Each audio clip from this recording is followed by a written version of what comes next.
Le rappel que je fais toujours, c'est que la diplomatie, elle est pilotée dans les actions au niveau du ministère des Affaires étrangères, mais elle est mise en œuvre par le chef de l'État, le président de la République. Parlant du jeune Ousmane Touré, le cas était un peu compliqué parce que c'est un jeune qui était en France dans des conditions irrégulières parce qu'il n'avait pas de papier. Mais il travaillait. Il avait passé un contrat, il travaillait normalement, il payait des impôts. Ça, c'est bien à savoir. Et il a donc postulé pour avoir un poste là-bas de travail pour se régulariser, mais malheureusement, la procédure a continué. C'est au milieu de la procédure qu'on est venu le prendre et le rapatrier en Guinée. Il y a des jeunes qui demandent l'asile et ensuite qui sont face au tribunal. Et ils doivent totalement épuiser tous les recours. Et le dernier recours en Europe, c'est la Cour européenne des droits de l'homme. Les gens ne le savent pas, souvent. Donc, les rapatriements qu'on fait souvent, on prend quelqu'un, et on le jette dans l'avion, il revient, il n'aura pas usé de ses droits. Or, les droits humains sont universels, ils n'ont aucune nationalité. Ce que nous faisons ici, avec la diplomatie guinéenne, c'est de profiter de notre petite connaissance des droits humains pour les appliquer à nos relations entre nous. Et vous savez que quelqu'un qui a des problèmes, on ne peut pas venir le sortir. Il n'a pas pris de bagages, il n'a rien pris dans quelles conditions. Or, la plupart de nos concitoyens, de nos compatriotes sont rejetés comme ça. Et j'attire votre attention sur le fait que la Guinée a posé un autre paradigme sur l'immigration. L'immigration est considérée dans les pays qui reçoivent comme étant un envahissement, comme étant une agression et tout. Mais nous perdons des vies, nous perdons des bras valides, nous perdons nos compatriotes, nous perdons nos citoyens qui vont travailler là-bas. Ça coûte de l'argent là-bas. Et nous, ça nous coûte des hommes. C'est pourquoi dans la politique du chef de l'État, au moment où je vous parle, nous avons rapatrié 8513 exactement, des Guinéens qui étaient en souffrance à l'extérieur, que le chef de l'État a demandé à aller chercher. Nous sommes allés les chercher, nous les avons ramenés. 8513 Guinéens depuis le 5 septembre. Et nous allons continuer parce que déjà en Égypte, il y a des bruits là-bas aussi. Des Guinéens sont en souffrance. En Angola, il y a des Guinéens. Au Mozambique, il y a des Guinéens. Partout où il y a des Guinéens en souffrance, on va les chercher. Donc, nous n'avons fait qu'appliquer notre connaissance. Nous avons usé des droits humains pour résoudre ce problème. Mais il faut le dire, on peut user de tout ça, mais si on n'a pas en face de bons interlocuteurs, on va dans les tribunaux, de tribunal à tribunal. Donc, je l'ai déjà fait, je le refais. Je remercie les autorités françaises qui ont coopéré avec nous. Et je l'ai dit à la télévision, les associations guinéennes à l'extérieur qui ont attiré notre attention, et puis l'ambassadeur de France ici en Guinée, son ambassade, l'ambassadeur de la Guinée en France et toute l'ambassade, tout le monde s'est mis ensemble pour dire, ce jeune, on ne pouvait pas le rejeter comme ça. Et Dieu merci, on s'est bien compris et il repart maintenant travailler officiellement en France.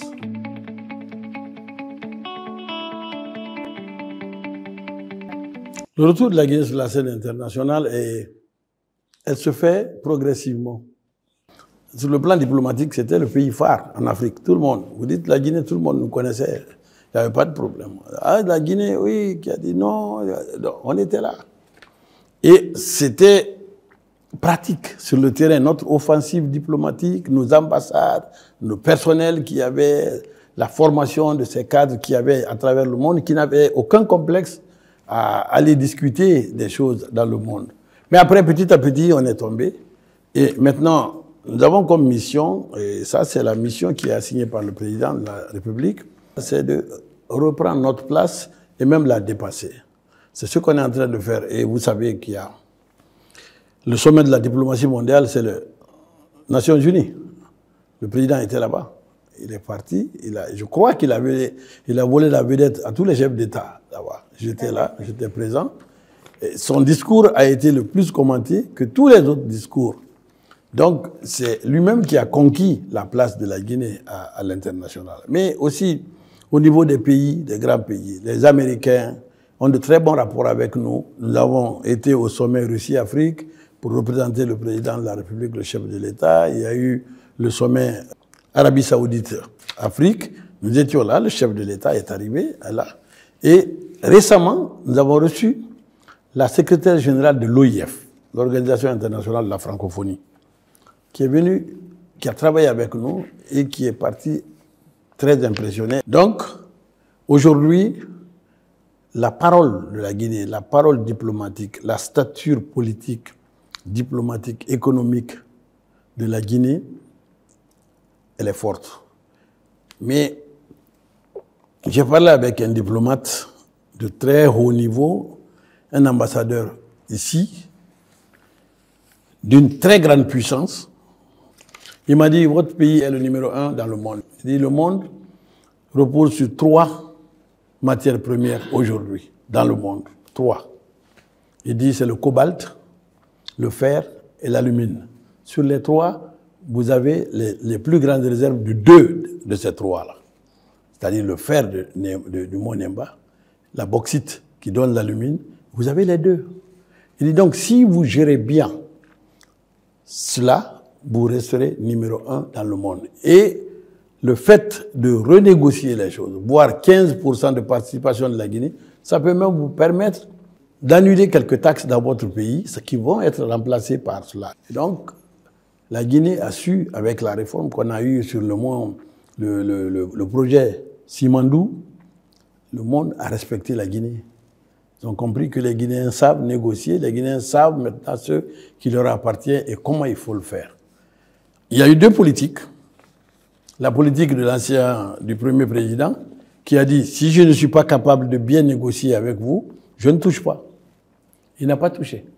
On a eu beaucoup de choses, on a souffert ici, on a souffert, mais il n'a pas touché, parce qu'il n'était pas en position de force pour l'exploiter. Le chef de l'État est venu, il a repris là, il a dit, bon, je vais essayer, je vais prendre de la force, essayer de conclure certaines choses. Et c'est devenu concluant. Donc, notre position aujourd'hui, elle est là, on est en train de remonter, il ne faut pas quand même dormir sur ses lauriers.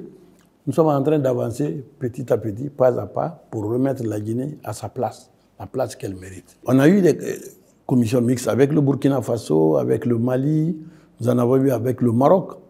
Et nous projetons d'en avoir aussi. Cette année, on devait même faire aussi avec le Rwanda et d'autres pays qui sont... Mais 2024, nous allons avoir au moins 5 grandes commissions mixtes. Ces grandes commissions, c'est un échange des capacités entre 2 pays. Qu'est-ce que je peux faire pour vous? Qu'est-ce que vous pouvez faire pour moi? Pour que nous soyons tous les 2 gagnants. C'est ça, les grandes commissions mixtes. Et dans nos perspectives, nous voulons aller faire 5 pays cette année au lieu de 2 qu'on a eu à faire en 2023.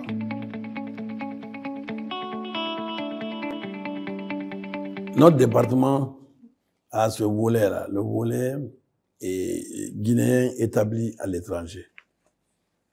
Et ce volet-là est le plus important. C'est-à-dire l'image de mon pays reste collée à ces Guinéens plus que l'image du pays qui les accueille. C'est comme ça que nous fonctionnons. Ça veut dire que s'ils ont la capacité de s'intégrer, de travailler comme le jeune Ousmane Touré, de travailler et puis de subvenir aux besoins, à leurs propres besoins et aux besoins de leur famille dans la légalité, c'est une très bonne chose.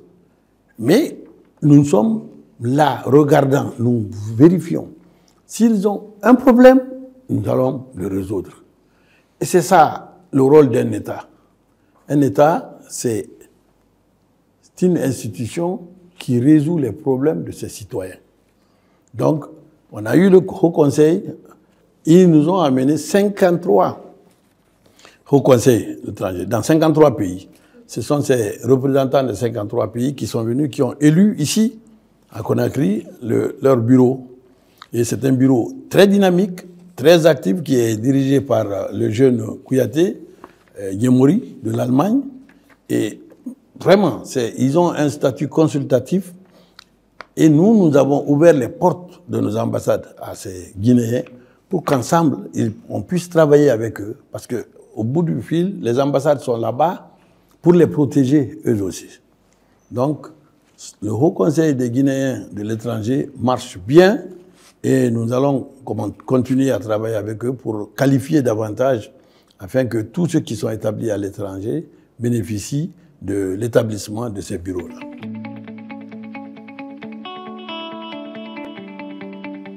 Il y a moins de cris maintenant qu'avant sur les passeports.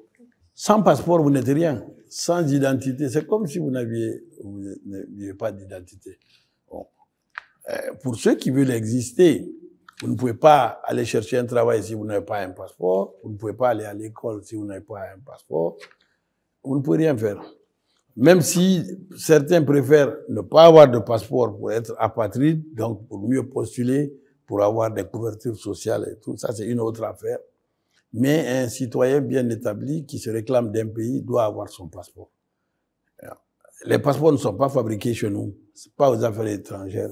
C'est fabriqué par le ministère de la Sécurité et de la Protection civile qui fait un travail excellent. Je vous assure, le ministre a dégagé une équipe pour s'occuper des Guinéens de l'extérieur. Mais on est allé plus loin. Nous avons signé 4 ministres. Le ministre du Budget, le ministre des Finances, le ministre de la Sécurité, le ministre des Affaires étrangères. Nous avons signé un papier très important qui transfère la délivrance de ces passeports-là à une société plus prompte. Ils ont moins de problèmes administratifs, il y a moins de lourdeur. Donc, nous payons. Quand les citoyens payent, on rémunère la société. Mais la société se charge de tout sous le contrôle de ces ministères-là. Et ils prennent les relevés, ils les traitent, ils fabriquent les passeports, ils les ramènent aux Guinéens sous la supervision du gouvernement. Donc, aujourd'hui, je crois qu'on a en tout, cette année, on a fait 35 000 passeports qui sont partis. Et tous les jours, ça sort. Chaque mois, on a au moins 2 000, 3 000 qui sortent. Et je pense que le fait d'envoyer des machines dans les pays, les différents pays, pour faire les enrôlements sur place et le traitement à Conakry, ça a beaucoup diminué la crise. Ce n'est pas fini. L'objectif final, c'est qu'on vienne dans un département, on se fait enrôler et puis l'ambassade fabrique votre passeport et vous donne. On n'en est pas là parce que même dans les pays les plus développés, c'est un document très sécurisé. On aura besoin de les envoyer à Conakry pour être sûr qu'on ne fait pas de falsification. Mais l'objectif final, c'est cela. Je voudrais remercier tous mes collègues, les ministres et le Premier ministre aussi, le chef de l'État, pour avoir tout le monde pris à bras le corps cette question des passeports. Et encore une fois, je voudrais attirer l'attention des Guinéens que il ne sert à rien aussi de jeter les passeports. Il ne faut pas les jeter, il faut les garder parce que ça coûte cher au pays.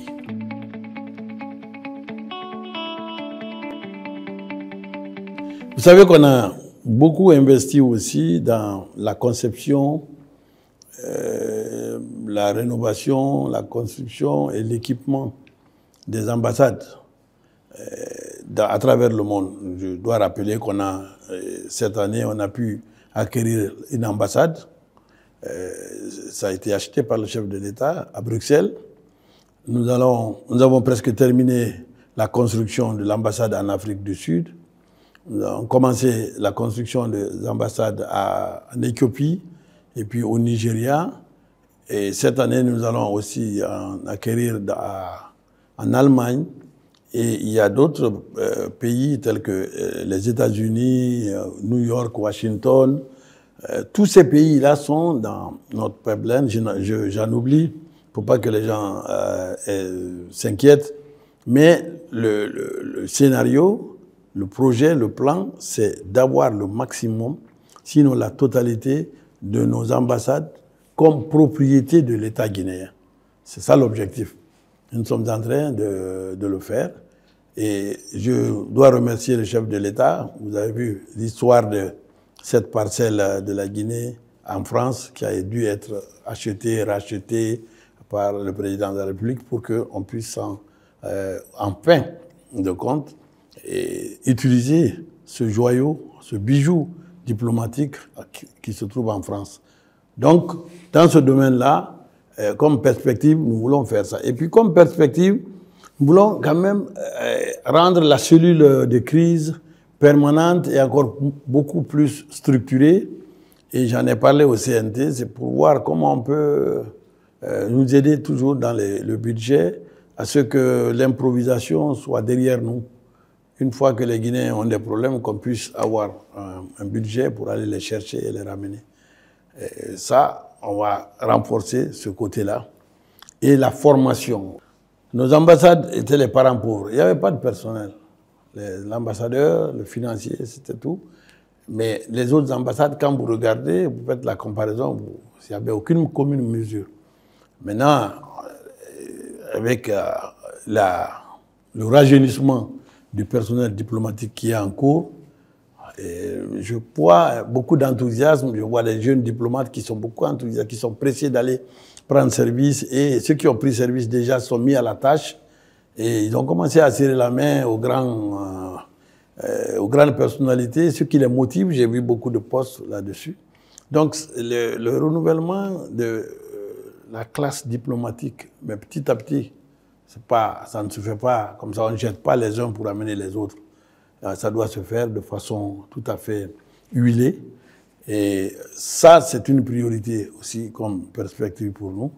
Et puis, l'une des choses les plus importantes aussi, c'est de voir comment on peut, le personnel qui est ici, comment on peut le former et puis le loger.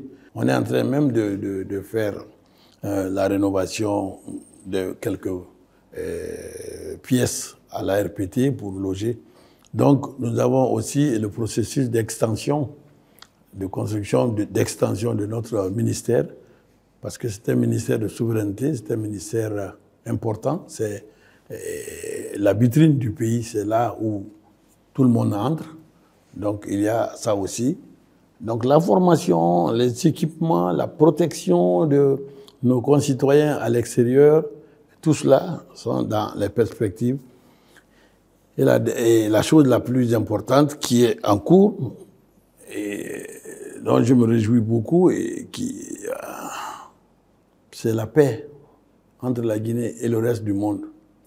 Nous sommes en guerre avec personne. Et c'est ce que le président est allé dire aux Nations Unies. Nous ne sommes ni pour ni contre quelqu'un, ni pro ni anti. Et ça marche.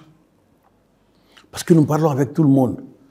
Et nos ressources nous servent pour faire des infrastructures, des routes et tout, pas pour aller se bagarrer avec qui que ce soit.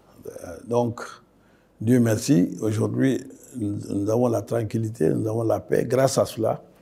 Et nous allons tout faire pour continuer à mettre en œuvre cette politique du chef de l'État qui consiste à mettre la Guinée comme un pays de paix, un pays panafricain, un pays panafricaniste, un pays qui peut travailler avec tous les pays du monde, avec au centre les intérêts des Guinéens et les intérêts des pays qui coopèrent avec nous.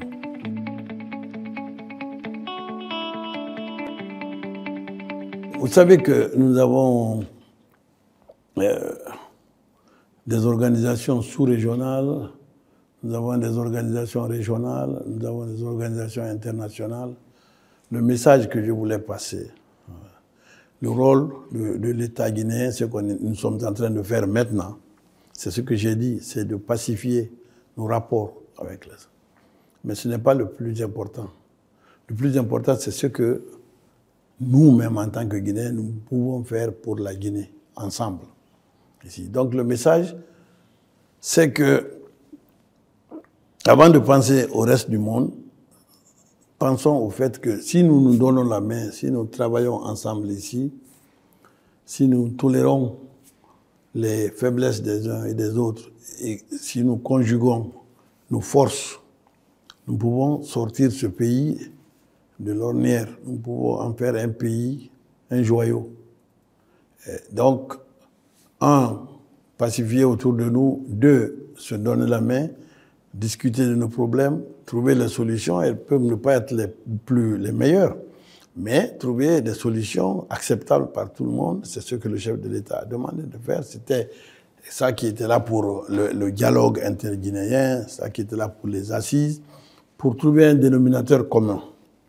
Alors, si on parle mathématiques, c'est le PGCD, le plus grand commun dénominateur. Celui-là, on le trouve et nous travaillons ensemble pour donner à nos enfants et à nos petits-enfants le bonheur qu'ils attendent de nous et éviter toutes sortes de dérapages qui provoquent le retour de la Guinée en arrière. On ne veut pas. Et je voudrais encore profiter de cette antenne pour remercier au nom du chef de l'État les voisins de la Guinée et les pays et d'autres pays qui sont intervenus immédiatement quand il y a eu l'explosion du réservoir d'hydrocarbures.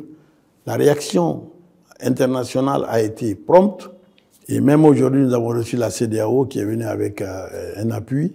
Donc je voudrais profiter de ce micro pour remercier tous les pays qui ont porté secours à la Guinée et nous nous en souviendrons. Le président a déjà décoré certains et il y a d'autres décorations qui sont en cours. Donc je voudrais les remercier et remercier les Guinéens aussi pour le calme qu'ils ont mis en place et la sérénité qui ont permis de dépasser ce drame.